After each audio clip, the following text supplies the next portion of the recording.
Just another windy, cloudy, and rainy day on the Washington coast. I'm Terrish. I'm out here in the garden and I'm just doing some things. And I thought I would kind of take you along the journey with me today. I've already taken one borage plant over to the compost pile, but we can see that this lady right here, she's not making the flowers anymore. She's starting to make seed pods, which is great. But we're gonna put her in the compost pile because I have tons of baby borages popping up around the garden. And this is just such excellent compost. This plant makes a really deep root that taps down into the earth, kind of like comfrey, and pulls up minerals and nutrients. So borage is a great way to pull minerals and nutrients up into plant form, and then you put that on your compost pile for the nutrient-rich compost that you're going to be creating for the next round of plants. This is going to open up a lot of space here for some squash, some summer and hopefully winter squash plants. And I'll show you that a little bit later. I'm also harvesting sage and I'm harvesting some leafy greens today.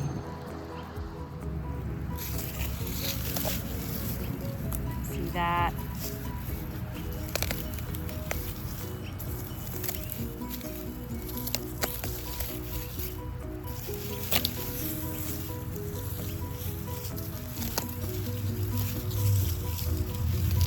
Once I get down to like the final few stems, I'm gonna give her a big yank at the bottom here.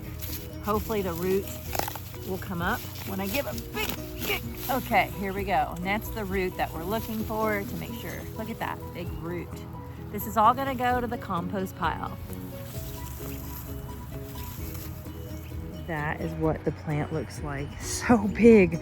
And I just took an equal size plant over to the compost pile right before I pulled this one out.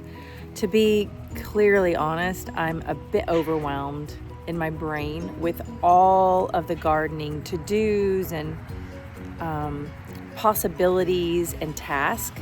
But I'm only sharing that because if you are going to garden when you're at the height of your season, when things are just coming alive and you're thinking about the next season, you're going to get overwhelmed as well. And I wanted to share that we just take things one step at a time. And I'm going to share that process with you and how I'm handling this amazing, garden time frame in my life. I'm in the garden today harvesting sage and yarrow, 4 bouquets mainly because I have a lot. And I think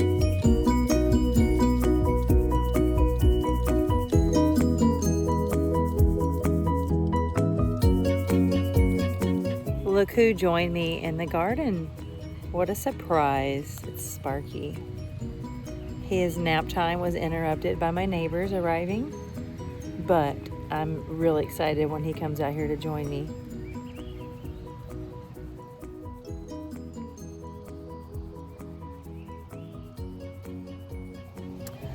Today what I'm working on is harvesting all this beautiful sage. I'm going to learn how to make bundles. And whilst I'm out here harvesting, I have green sage and I have a purple sage. I also have these beet seeds that I've soaked for probably a little too long. I'm gonna plant them down here in the bed because root crops such as carrots and beets and kohlrabi, they like to be turnips and radishes. They like to be directly sown into your garden.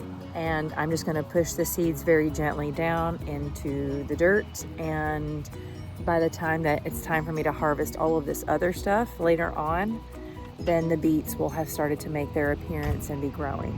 But right now is a great time for me to put the seeds in the dirt. I would like to show you a damaged plant, what it looks like. I did not address this early enough because I had different focus, but what we're looking at is this green hornworm, and they will make a home and live on your brassica plants. What are brassicas? Kales, cabbage. This is a Brussels sprout plant, possibly your broccolis and such. So I do have a remedy for this, but as we can see here, this plant is too far gone, and I'm gonna pull this plant. Not to worry, this is a Brussels sprout, and here's another plant that's going to be needing my assistance because it's got the green hornworm there. So I'm gonna pull this plant, but I'm also starting seedlings now for the fall harvest, or for the fall planting of these greens.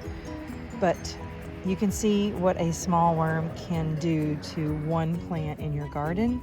And later on in my video series about gardening, I will share with you the resolution that you can use. It's organic to combat these little pesky little guys and gals.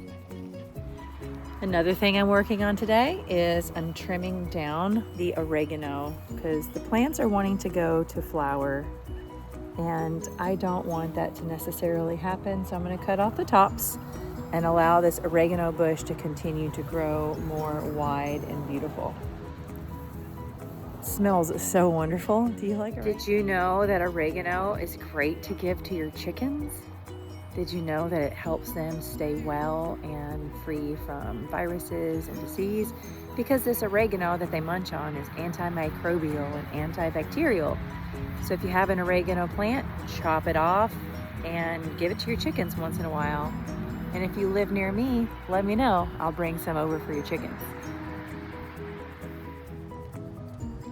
Here's today's harvest. Oregano, yarrow, and sage. Aren't they beautiful? Do I see Sparky? There he is. What do you see? Here is the other variety, like the purple variety of sage that I'm harvesting. The stems are so pretty and purple. I'm not sure if I'm gonna make mixed bundles of the green and the purple. I think I might do purple bundles and then other green bundles. Not sure. This is all experimental for me and new.